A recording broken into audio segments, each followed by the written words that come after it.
Today we're going to practice creating a watercolor painting that shows aerial perspective or atmospheric perspective. This should be a simple little painting just to practice the techniques for showing how to do this. And it just gets you a little bit used to watercolor. I've drawn out a rectangle on my page because I'm not going to use the whole page. And I'm going to just kind of draw where the mountains and the sun are going to go in this rectangle. I may not include as much of the darker mountain just because I would rather not have as much of that shape.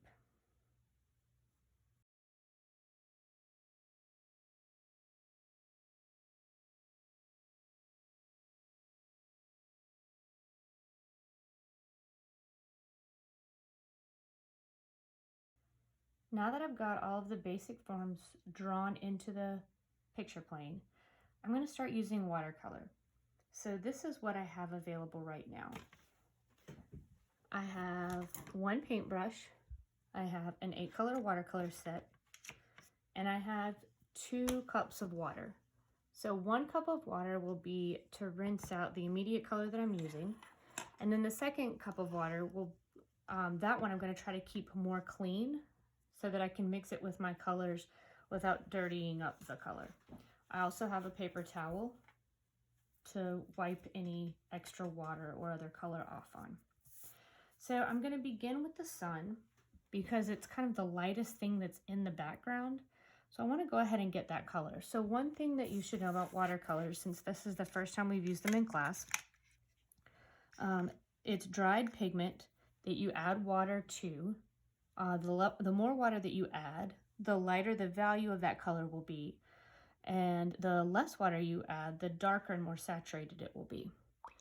So you can also blend colors and mix colors on the case. So I try to keep my case clear so that I can mix new colors without having dried paint from the last time. So I'm going to mix a little bit of yellow right here. Having a clear case is kind of hard to see what colors that I'm mixing. So I have a piece of paper that I can lay underneath it, and that might help me see what color that I'm using as I'm mixing it. Also, you could keep a scrap piece of paper nearby to test the color on a scrap piece of paper. So I'm going to go ahead and apply that and see how I feel about it.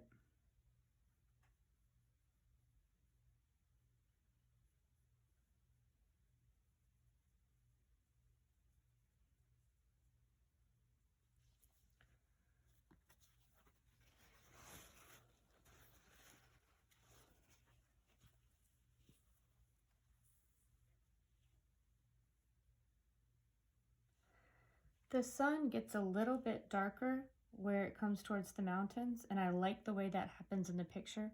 So I'm going to do that on my drawing. It looks like it's kind of an orangish pinkish, so I'm just going to mix a little bit of orange in that yellow that I made. I may mix a little bit of red also. While it's still wet, I'm going to apply that here.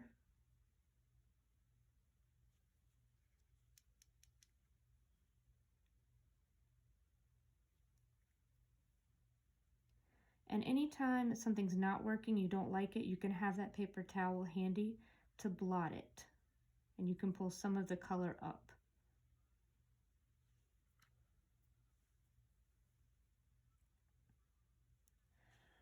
Now that I've got the sun looking the way that I want, I think that I want to paint the background. So if I'm looking at the image, most of the sky is kind of a pinkish salmon color.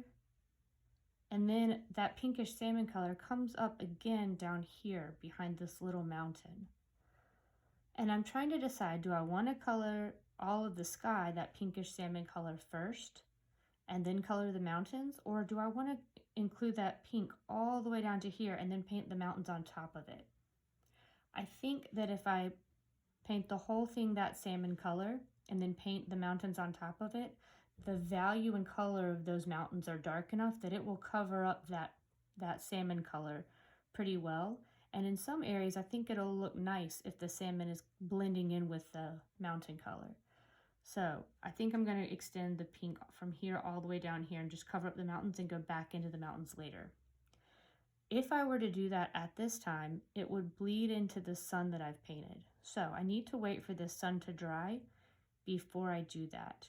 You can speed up the drying process with a hairdryer if you want to.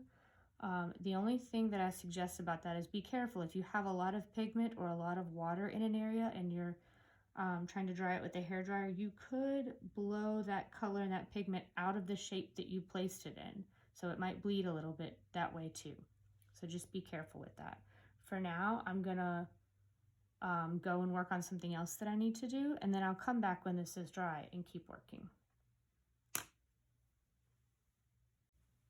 All right, now that my sun is dry, I'm gonna mix up a color that I want to use for the sky that I'm going to continue to bring over on top of the mountains that I'll go back and paint over later. So there's a lot of red in that color, and when you mix the red with the water, you get kind of a pinkish color. I think I'm going to try adding a little bit of yellow to that too and see how that looks. When you're painting with watercolor, sometimes you have to move quickly if you don't want lines showing up or any kind of texture.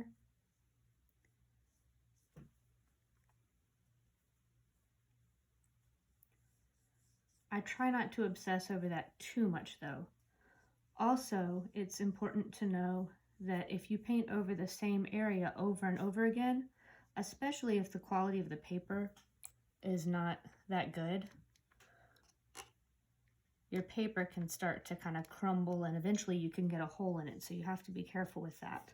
Right now, the paper that I'm using is just drawing paper. So it's not made specifically for watercolor. And I did that because I'm thinking that most of my students are using sketchbook paper for this right now. So I wanted to make sure I was using something similar to what you guys are using. I'm working from left to right because I'm right-handed, and I'm trying to move fairly quickly so that the paint that I've got on there, the watercolor that's there, doesn't dry before I get the next color or the next loaded paintbrush, I guess, onto it. That way I won't get too many lines within that field of color.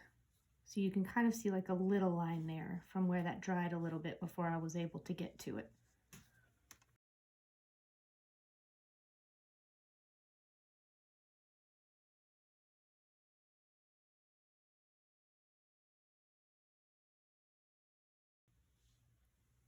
I'm going to give this some time to dry before I begin working on these back mountains. Once this dries, I'm going to start going in with these because they're a little bit lighter, and that's how we're using aerial perspective here. As things get further away, they get lighter, they get less detailed, and sometimes they get a little bit out of focus or hazy. Also, if you're using color, they tend to look a little bit bluer. So this mountain up here in the front is going to be fairly dark. Also, there's a little bit of value change between the top of the mountain and the bottom of the mountain due to some fog that might be there, and that also helps separate one mountain from another. So I'm going to give this time to dry, and then I'm going to come back and go into the mountains. While it's drying though, I need to make sure I've rinsed off my paintbrush so that it's not just laying and drying with the paint still on it.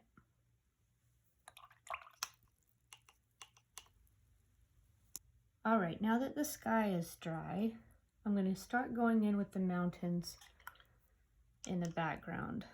So I'm going to mix up a bluish purple. I might add a little bit of black to it.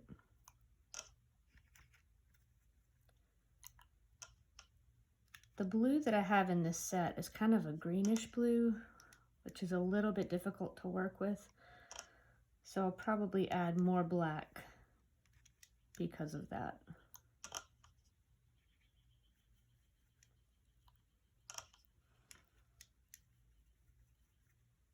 Every time I am going back to the color, I am rinsing the brush off. All right, that's as close as I'm gonna get for right now. So I'm gonna start at the top of a few of these mountains because it looks like the top of each one is a little bit darker than the bottom. I'm gonna start by just moving across, and I might bring some of that pigment down just a little bit, but I can go back in with water to diffuse it some. And as I'm moving to the right, I've got less on my brush, so it's getting lighter anyway.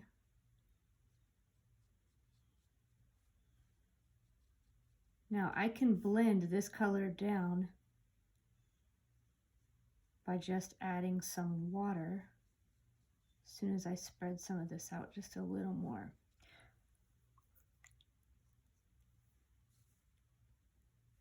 Oh, I used too much water. I'm going to try to drag that down a little bit. It's better to go lighter at first and then add more layers if you need to. And here's where that little pink haze is. So I'm going to try not to mess with that too much. I want to leave that alone.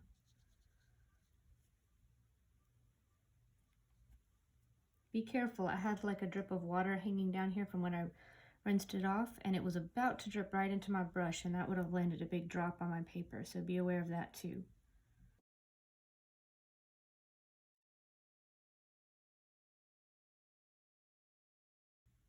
Now, I'm going to wait to do this mountain because I want to keep this area pretty light, and if I do this mountain now, the color's going to bleed into the other mountain.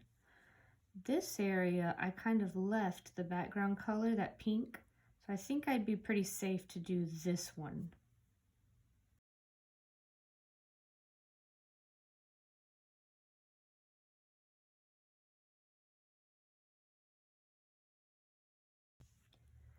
I'm going to give this some time to dry now because I still need to do this mountain and this mountain and this mountain. But I'm thinking that if I do it now, it's going to bleed into what I've already painted, so I need to let that dry first.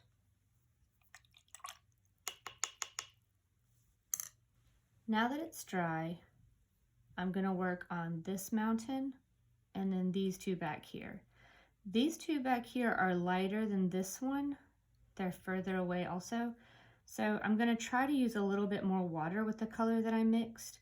I can also wait for everything to dry and make another layer on these if I need these to be a little bit darker to stand out in front of this one. And then this one needs to be a little bit darker than this one. So I'm going to start by getting a little bit of water, adding some of the color that I mixed to it, and then I'll work on those in the back.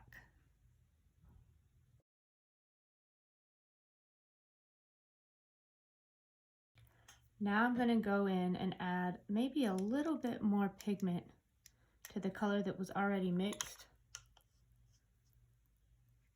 just to see if I can get it just a little bit darker.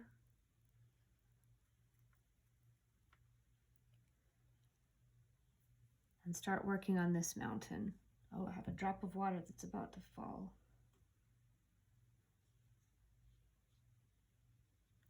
If it's not dark enough, I can go in and do another layer.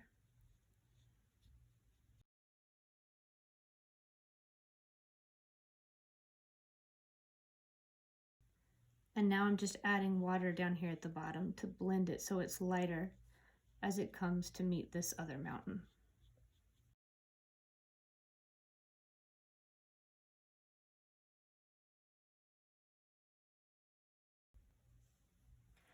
Now I'm going to let all of this dry and then see if there's anything that I want to go back and retouch within these mountains before I start on the large one in the front.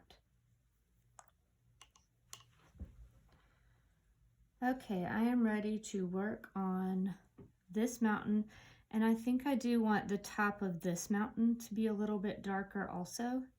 And then I think I'll probably need to do another layer to make this one darker. So there's a lot of strategy with watercolor, trying to figure out what to do first and what to wait on, since you have to wait on things to dry so that they don't blend in with other things. So you really have to kind of have a plan before you get started. So I'm going to work on getting this part darker, and then I'm going to make the value and color that I'm going to use for this mountain. I don't think I want it to be quite as black as in the picture, but I definitely need it to be darker than the other, so it might take a few layers, we'll see. So first I'm going to use the color that I already have, and I'm just going to put that back into the top of that mountain because I want it to look a little closer than it's looking right now.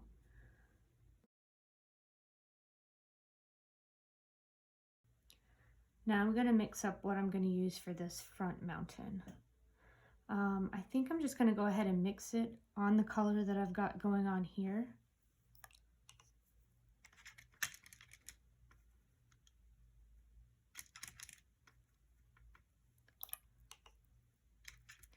And I think it's probably going to need multiple layers before it's dark enough.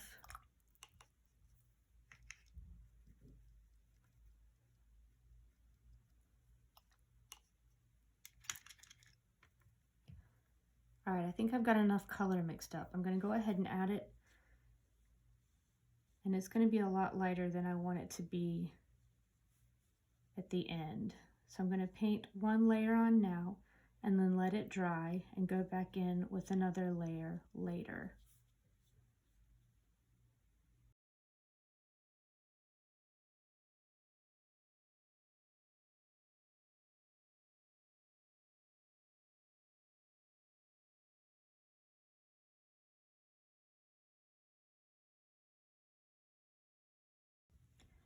Now I'm going to let this dry and then go back over with another layer.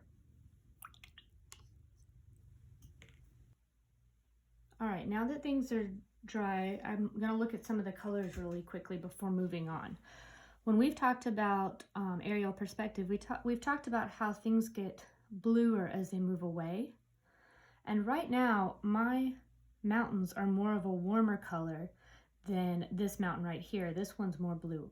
So what I'm going to do is bring in a light layer of blue in some of these mountains, and then I'll try to make this one a little bit warmer when I go back into that one.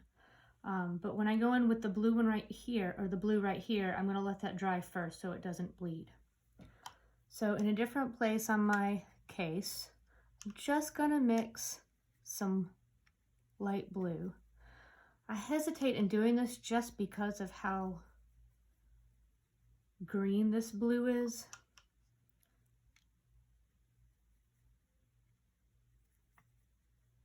But we'll see what happens. And I'm just going to go over these mountains with that blue color.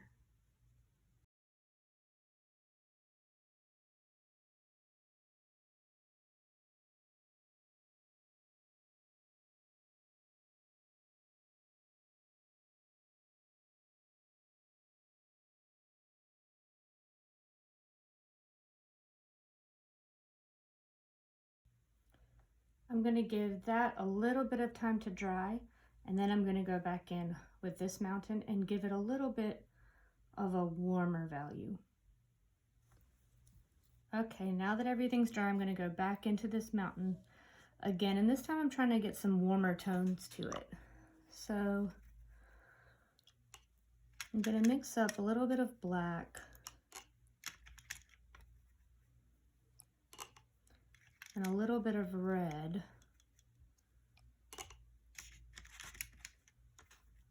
And if we need to cool it down after this layer, I can always do that if this layer gets too warm. I may put a little bit of blue in it. And I'm trying to get enough so that I don't run out as I'm moving across the page, because then that's how I can get those lines and those breaks in the color if I have to mix up some more really fast. So I think I've got enough there.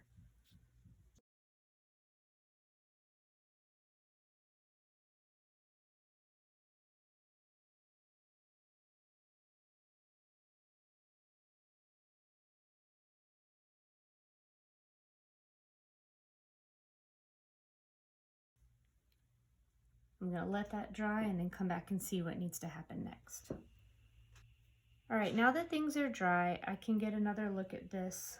And I'm thinking that this little mountain right here needs to be a little bit darker because I want it to stand out in front of this one. And if I do that, this is probably also going to need to be a little bit darker. The other thing I'm thinking is this shape is one really large shape to be all the same value. And I really would like to break it up. So I'm trying to decide, do I want it to be darker at the top and then gradually get lighter? Or do I want to add just another mountain in front of it that's a little darker? I think what I'm going to do is add one more mountain in front of it. But I could probably do either one of those and it would work well. So I'm going to mix up a little bit more of a darker color.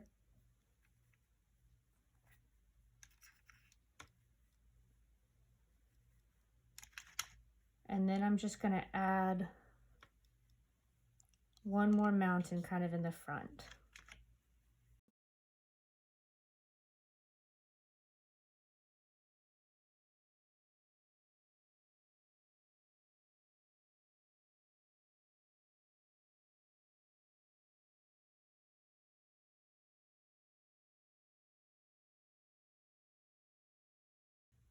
Now I'm going to mix a color that I can use to put in this little mountain right here, just to bring it forward from this one, but keep it behind that one.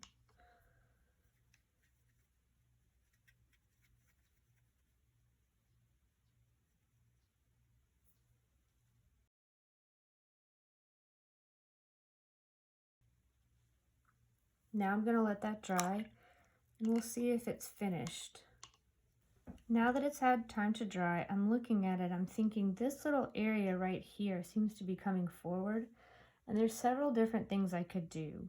I could go back in with another color to try to push that back so it's not coming forward. And since I'm going to use my pencil to outline the border, I'm wondering if I can just go in and kind of shade it just a little bit, just to push that value a little bit darker, because I'm afraid if I try to mix up another color to cover it, that it might end up being brighter than the first, and then it might still just stand out. So I'm hoping that just that little bit of graphite can just push that back in space and make it look like it's going further back. Now I think it'll look better if my border is just a little bit darker, so I'm going to just go in and add this border with the pencil.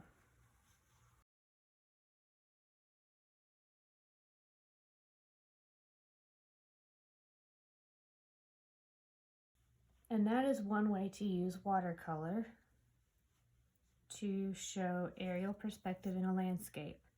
Just remember, things need to be more detailed, probably darker and warmer as they come forward, while things that recede are generally cooler and less detailed.